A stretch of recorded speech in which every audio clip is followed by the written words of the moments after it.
आज हम बात करने जा रहे हैं पाकिस्तान के एक अजीम पर्सन जिन्होंने एक छोटे से शहर जंग से उठकर दुनिया के नामवर साइंटिस्ट में अपना नाम बनाया, जिनका नाम है डॉक्टर अब्दुल सलाम। तो आइए इनकी स्टोरी सुनते हैं अब ग्राउंड पर जाकर अपने रिपोर्टर चांद नवाब के साथ। जी बिल्कुल, मैं हूं चांद नवाब और इस वक्त मैं मौजूद हूं उस शख्सियत के साथ जिन्होंने पाकिस्तान का नाम पूरी दुनिया में रोशन किया। सर, सबसे पहले आप अपने बचपन के बारे में कुछ बताएं और ये बताएं कि जंग से शुरू होने वाला सफर नोबेल प्राइज जीतने तक कैसे पहुंचे आप? जी, मेरा जो ताल्लुक था वो बहुत ही सादा घराने से था। घर में इलेक्ट्रिसिटी बिल्कुल नहीं थी। ताल्लुक जंग से था तो वहाँ पर मॉडर्न फैसिलिटीज भी अवेलेबल नहीं थी। लेकिन मेरे वालिद को पढ़ाई लिखाई का बहुत शौक था और मेहनत करने की बहुत लगन थी मुझे। तो हमारे जो बचपन में मुझे मैथमेटिक्स और साइंस में बहुत दिलचस्पी थी और मैट्रिक में मैंने अपने एग्जाम में मैं फर्स्ट आया था, जिसने मुझे मोटिवेशन दिया और मुझे मेरे बैकग्राउंड को बैकग्राउंड में जज करने से मुझे रोका। बहुत खूब। सर, आपने आईसीटीपी यानी international centre for theoretical physics भी कायम किया।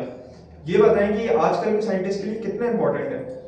जी, आईसीटीपी का कायम करने का मकसद ये था कि हम डेवलपिंग कंट्रीज के यंग साइंटिस्ट को एक एक्सपोजर का मौका दें। सही, क्योंकि मेरा ये मानना है कि साइंस जो है वो हमारी कल्चर और पॉलिटिक्स से हटकर है। सही, हमारी जो इंटरनेशनल जो हमारी सरहदें हैं उसको साइंस से कोई कम नहीं पड़ना चाहिए। इसीलिए हमने एक प्लेटफॉर्म कायम किया यंग साइंटिस्ट के लिए, ताकि वो इस दुनिया साइंस को आगे बढ़ाए और दुनिया को तरक्की करने का मौका दें। क्या जज्बा है सर आपका? सर, अब आप आते हैं आपकी इलेक्ट्रोविक थ्योरी की तरफ, जिसकी वजह से आपको नोबेल इनाम भी मिला है। आप हमें समझा सकते हैं कि आपकी थ्योरी थी क्या? जी बिल्कुल। जैसे कि मेरी थ्योरी है इलेक्ट्रोविक थ्योरी है, तो इसमें हमने ये साबित किया था कि न्यूक्लियस से जो डीके में फोर्स एनर्जी है।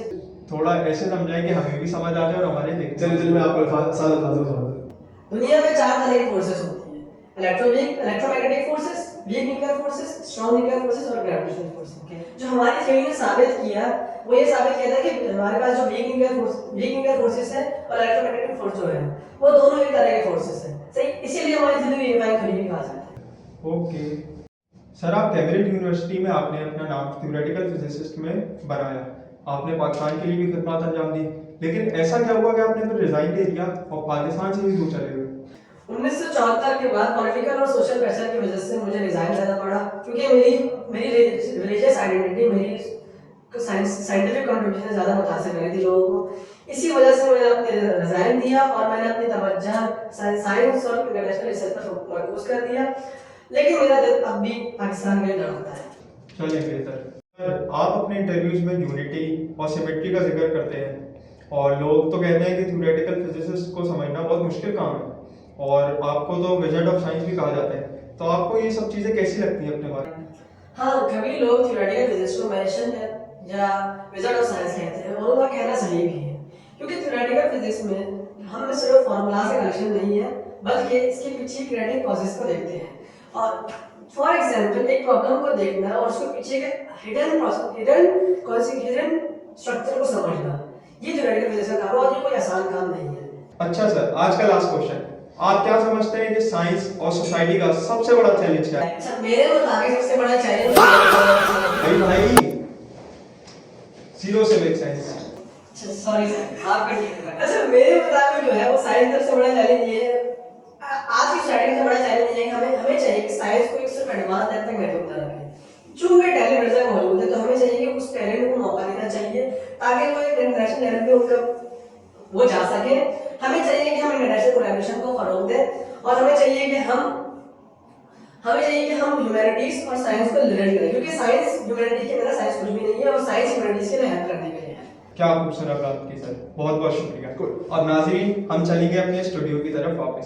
जंग का एक लड़का जिसने दुनिया के सबसे बड़े फिजिक्स लैब में अपना मकाम बनाया, डॉक्टर अब्दुल सलाम, जिन्होंने फोर्सेस को यूनिफाई किया और दुनिया को सिखाया कि इल्म किसी सरहद, कौम या पहचान तक मोहताज नहीं होता।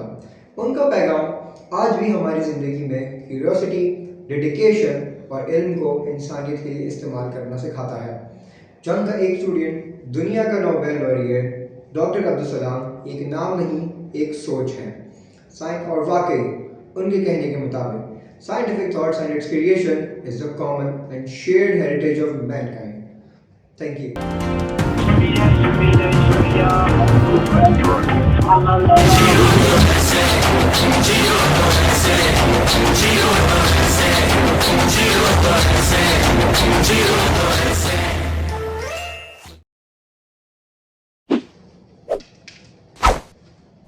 स्टार्ट की